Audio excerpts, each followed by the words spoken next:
Bien, ya vimos estas 5 formas de ejecutar las funciones. Vamos a profundizar un poquillo más en los constructores.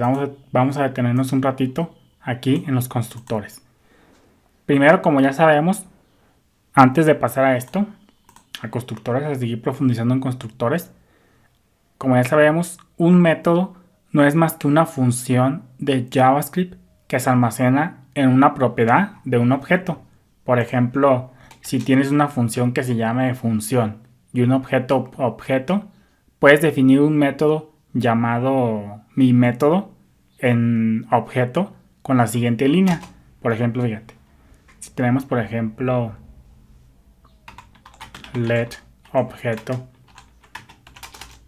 igual a name Daniel y tenemos una función que se llame función, pues podemos añadirle esa función a una propiedad del objeto. Vamos a ponerle mi método. E imagínate que tienes por ejemplo aquí función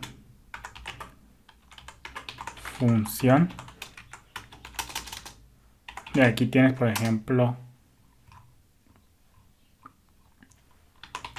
this. Entonces ya vimos que si tenemos una función y se la queremos agregar objeto, pues basta con crear una propiedad y agregarle ese objeto función. Acuérdate que las funciones aquí en JavaScript son objetos. Entonces aquí le pondríamos función.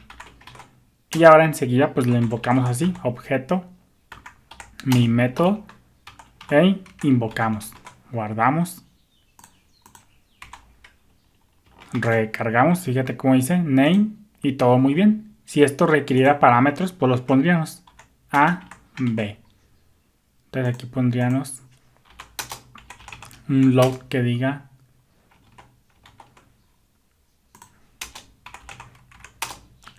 A más B. Entonces aquí le pondríamos 1 más 2. Guardamos. Recargamos. Y fíjate cómo está. Todo muy bien. Entonces ya sabemos lo que es un método. Básicamente no es más que una función de JavaScript que se almacena en una propiedad de un objeto. Eso por un lado. Entonces ahora vamos a seguir profundizando un poquito más en los constructores. Si una invocación a una función o método va precedido de la palabra clave new, entonces se trata de una invocación a un constructor. Como ya vimos, las invocaciones a constructores se diferencian de las invocaciones regulares a funciones y métodos en el manejo de los argumentos, el contexto de la invocación y el valor de retorno. Eso también ya lo vimos. Si una invocación a un constructor incluye una lista de argumentos entre paréntesis, esas expresiones de argumentos se evalúan y se pasan a la función de la misma manera que lo harían para las invocaciones de funciones y métodos. No es una práctica común, pero puede omitir un par de paréntesis vacíos en una invocación a un constructor. Por ejemplo, fíjate, si tenemos aquí las siguientes líneas, objeto 1 igual a new objeto, pues esto es tranquilamente válido. Pero nosotros también podemos hacer esto, objeto 2 igual a new object. Entonces esto es equivalente. Cuando tú tengas un paréntesis, unos paréntesis vacíos, pues puedes omitir.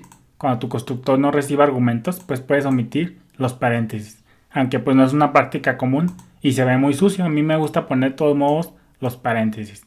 A mí esta forma se me hace una forma muy sucia de codificar. Pero es cuestión de gustos. La invocación de un constructor, como ya sabemos, crea un nuevo objeto vacío que hereda del objeto especificado por la propiedad prototype del constructor. Ya vimos que por ejemplo aquí los objetos que se quedan con el constructor persona van a heredar de persona.prototype. Pero no te preocupes, eso ya lo vamos a ir profundizando. Las funciones constructoras están pensadas para inicializar objetos y este objeto recién creado se utiliza como contexto de invocación, es decir, como valor de this, por lo que la función constructora puede referirse a él con la palabra clave this. Como ya sabemos, aquí this detrás de las escenas se está convirtiendo en el contexto de ejecución, en el contexto de invocación. Entonces aquí this hace referencia al nuevo objeto que se está creando en ese momento, a ese objeto nuevo recién creado, y pues lo podemos referir con this. tenga en cuenta que el nuevo objeto se utiliza como contexto de invocación, incluso si la invocación del constructor parece una invocación del método. Por ejemplo, fíjate, si tú tuvieras un objeto que se llame objeto 3 y tenga, en ese caso, tenga un método que se llame m y este funcione como constructor, que esté pensado como constructor, pues fíjate que esto es tranquilamente válido.